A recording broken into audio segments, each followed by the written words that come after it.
आज के शौर्य टेल्स में मैं आपको एक अलग सी कहानी सुनाऊंगी। कहानी अलग क्यों है? इसकी दो वजह है। पहला, मैं हमेशा आपको इंडियन आर्मी की कहानी सुनाती हूं, पर आज की कहानी वर्ल्ड वॉर 1 की सेटिंग में है, जहां एक तरफ ब्रिटिश आर्मी थी और एक तरफ जर्मन आर्मी। और दूसरा रीजन, आपको मैं हमेशा लड़ाई की कहानी सुनाती हूं, पर आज की कहानी है थोड़े समय के लिए लड़ाई के रुकने की, truce. So this story is a very, very, very famous story of Christmas truce of 1914।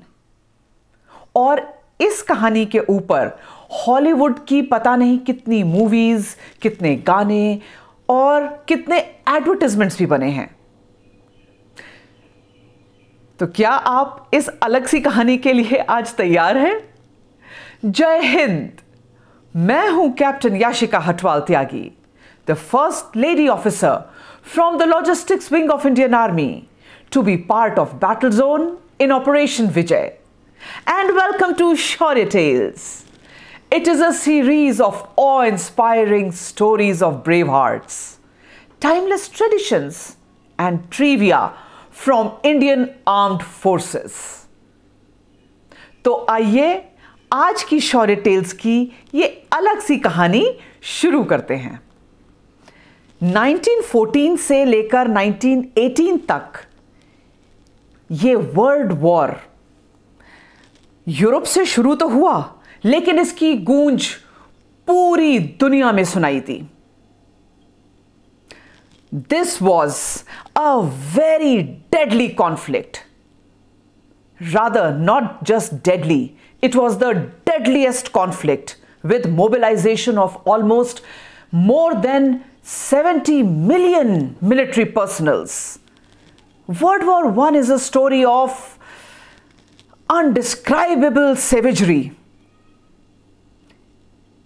Savagery of human minds, human thoughts, human actions, unprecedented slaughter, carnage and destruction.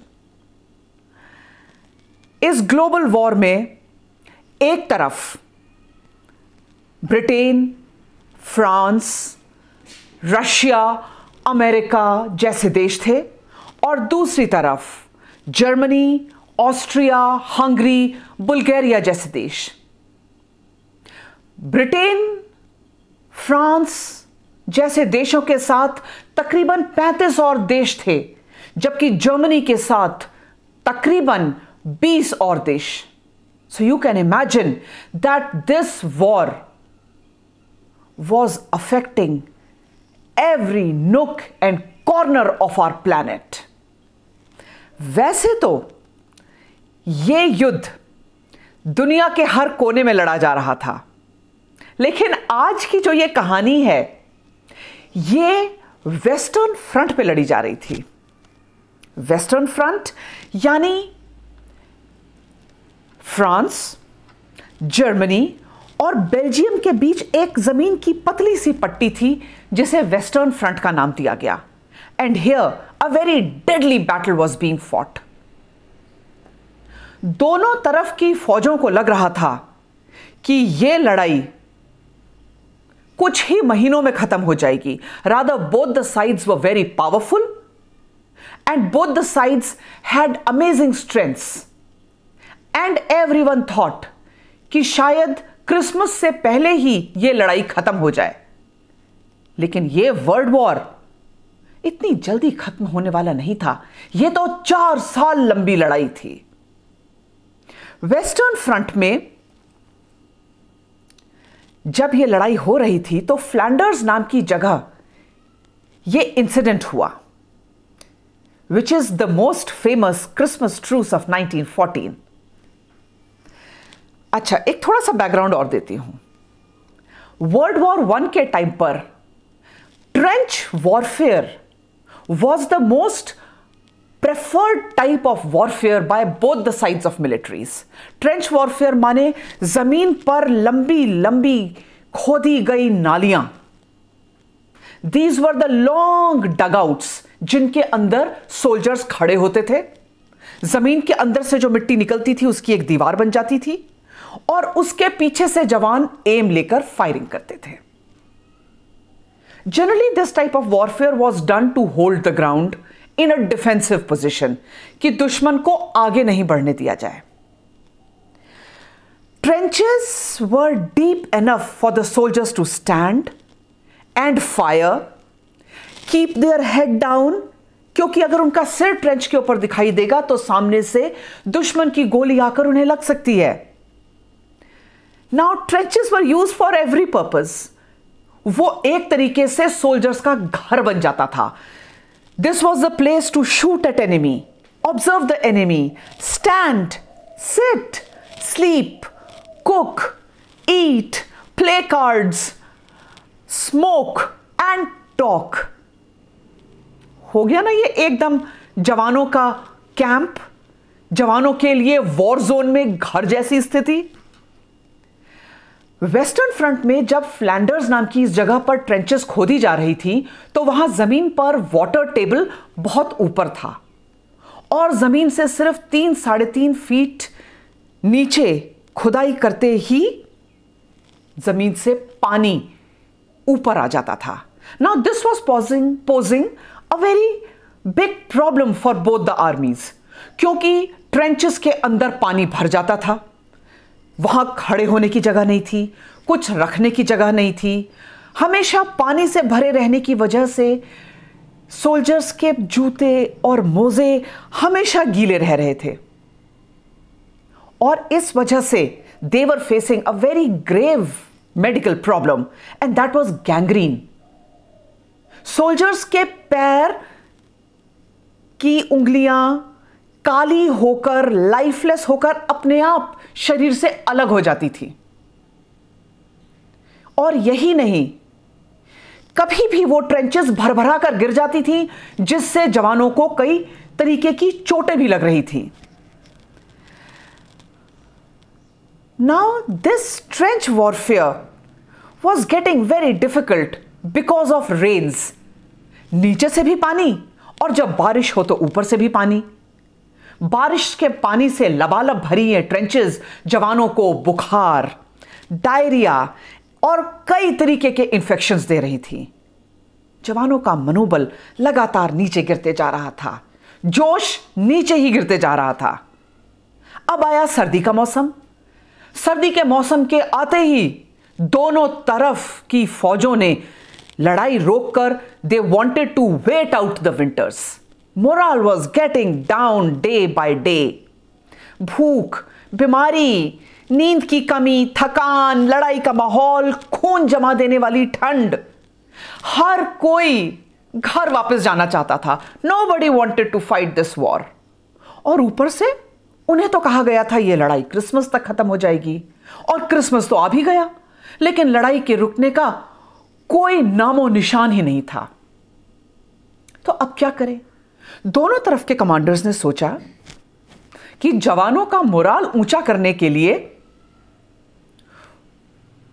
कोई स्ट्रैटेजी बनाई जाए and they decided to bring Christmas to the trenches, जिससे कि जवानों का जो ध्यान है वो थोड़ा फेस्टिवल की ओर जाए, थोड़ा सा उनके रोजमर्रा की जिंदगी में चेंजेस आए, रूटीन में चेंज हो, जिससे कि वापस से उनमें जोश भर जाए। तो अब क्या किया? जर्मनी के राजा ने जर्मनी के सभी सोल्जर्स को गिफ्ट्स भेजे।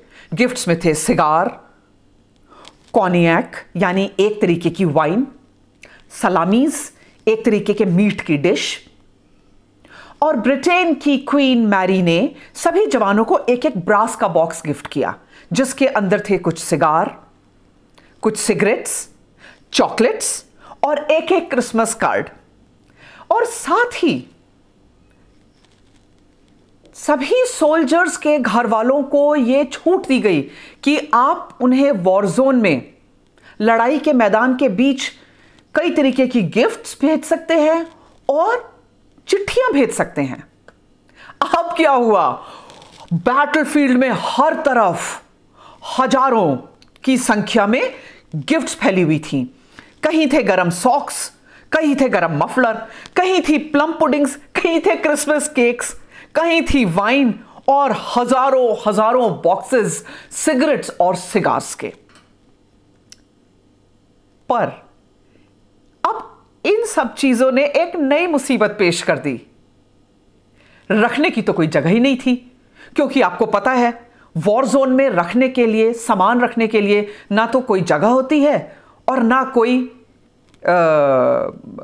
अलमारी या बक्से होते हैं। और इसके साथ ही साथ ट्रेंचेस में पानी होने की वजह से ट्रेंच के अंदर भी सामान नहीं रखा जा रहा था। और इस स्ट्रैटेजी ने पूरा का पूरा जो पर्पस था वही डिफीट कर दिया। घर से आई चिट्ठियां पढ़कर जवानों का मनोबल तो और गिरने लगा, because now they were homesick. अब बताइए, जैसे जैसे ठंड बढ़ने लगी तो नेचर ने जवानों को एक गिफ्ट दिया। अब क्या था यह गिफ्ट? ठंड के साथ साथ पानी जम गया। जमीन एकदम फर्श की तरह कड़क हो गई। ट्रेंचेस के अंदर जो पानी था वो भी जम गया। और अब कई दिनों के बाद ट्रेंचेस के अंदर ठंड तो थी, पर कम से कम ड्राइनेस भी थी। दिसंबर 24, 1914 की शाम अपने अपने घर से आए हुए गिफ्ट्स लेकर और केक्स और प्लम पुडिंग्स और वाइन और सिगार और सिगरेट्स के बाद जर्मन सोल्जर्स ने अपनी ट्रेंचेस के ऊपर क्रिसमस की कैंडल्स जलाई। Now all German soldiers were in a festive mood. दूर से ब्रिटिश संतरी उन ट्रेंचेस को ऑब्जर्व कर रहे थे कि जब उन्होंने देखा वहां लाइट्स चल रही हैं, ब्रिटिशर्स थॉट कि जर्मन आर्मी अटैक के लिए तैयार हो रही है। And they all got ready. लेकिन फिर क्या हुआ? गाने की आवाज आने लगी। दुश्मन की ओर जो ट्रेंचेस थी वहां से क्रिसमस कैरल्स यानी क्रिसमस के टाइम पर गाए जाने वाले गानों की आवाज आने लगी। तो यहां से ब्रिटिश कमांडर ने बोला, हमें जर्मनी को जीतने नहीं देना है, चाहे वो क्रिसमस कैरल्स ही क्यों ना हो। तो आओ हम भी गाना गाते हैं और जर्मन के क्रिसमस कैरल से ज्यादा अच्छा गाना गाते हैं। Now all Britishers started to sing. जब ब्रिटिशर्स की आवाज जर्मनी के ट्रेंचेस में पहुंची तो उन्होंने दूसरी कैरल गानी शुरू की और ऊंची आवाज में। अब यहां से ब्रिटिशर्स ने दूसरी कैरल्स गाई और जोर से, और दोनों तरफ कंपटीशन शुरू हो गया। और such is the Christmas spirit कि एक टाइम ऐसा आया जब दोनों साइड्स की आर्मीज एक साथ एक ही क्रिसमस कैरल गाने लगी। Isn't that interesting? क्योंकि दोनों ही तरफ की ट्रेंचेस में केक्स और प्लम पुडिंग्स और कॉन्यैक और वाइन्स की पार्टी चल रही थी। और फिर सैनिक चिल्ला चिल्ला के अपनी ट्रेंच से दूसरी ट्रेंच वाले सैनिकों को मैरी क्रिसमस बोलने लगे। और लड़ाई कुछ ही समय के लिए ही पर रुक गई। कुछ सैनिक हिम्मत करके ट्रेंच के बाहर निकले। लड़ाई का समय होता तो वो ये जरूरत कभी नहीं करते, क्योंकि बाहर निकलते ही दुश्मन की गोली उनके सिर के आर पार होती। लेकिन आज का दिन कुछ अलग था। जब वो ट्रेंच के बाहर आए तो धीरे धीरे हिम्मत करके नो मैन्स लैंड पर पहुंचे। नो मैन्स लैंड माने दोनों दुश्मनों की ट्रेंचेस के बीच की जगह। यहां आकर दुश्मन सैनिकों ने आपस में हाथ भी मिलाए और बातचीत भी की, और साथ ही कुछ एग्रीमेंट्स भी किए। क्या एग्रीमेंट किया? जर्मन सोल्जर्स ने टूटी फूटी टूटी फूटी इंग्लिश में कहा, if tomorrow you not shoot we also no shoot. मतलब कि कल क्रिसमस का दिन है, अगर तुम गोली नहीं चलाओगे तो हम भी गोली नहीं चलाएंगे। और ब्रिटिशर्स ने भी यही प्रॉमिस जर्मन सोल्जर्स से करी। कहते हैं ऐसा नजारा लड़ाई के दौरान क्रिसमस के दिन कई जगहों पर देखा गया था। कई दिनों के बाद लड़ाई के बीच बिना किसी डर के दोनों तरफ के सोल्जर्स ने पूरी रात चैन की नींद ली। अगले दिन क्रिसमस का दिन आया, 25 दिसंबर 1914। पहली बार सोल्जर्स बिना किसी डर के अपनी ट्रेन से बाहर निकले और जमीन पर खड़े होकर, सीधे खड़े होकर, बिना किसी डर के उनके अकड़े हुए शरीर को राहत मिली। उस दिन दोनों दुश्मन देशों के सैनिकों ने अपने अपने मार्टियर सोल्जर्स को एक साथ दफनाया, एक साथ उन्हें सल्यूट किया। That is the Christmas spirit. On the day of Christmas, for a couple of hours, soldiers from both the sides laid down their arms, emerged from their trenches and shared food and carols and comradeship and also a game of football. Yes, can you imagine? They played on the grounds of Flanders. They played football. Enemies during the war, Britishers and Germans, played a game of football together. It was considered inappropriate by the higher headquarters and incorrect क्योंकि ये तो लड़ाई का समय था। Well, the truce was magical. ये लड़ाई का युद्ध विराम थोड़े समय के लिए ही था चाहे, पर मैजिकल था। Such is the spirit of Christmas. But soon instructions arrived from higher headquarters. The commanders were told very strictly that soldiers must go back to their trenches. दोनों तरफ के जवानों ने एक दूसरे से हाथ मिलाया, एक दूसरे को सल्यूट किया और अपनी अपनी ट्रेंचेस में वापस लौट गए। एक बार फिर वो दुश्मन थे। War had started again and it continued for 4 years, killing and wounding millions. सोचो, अगर यह लड़ाई उसी वक्त रुक गई होती तो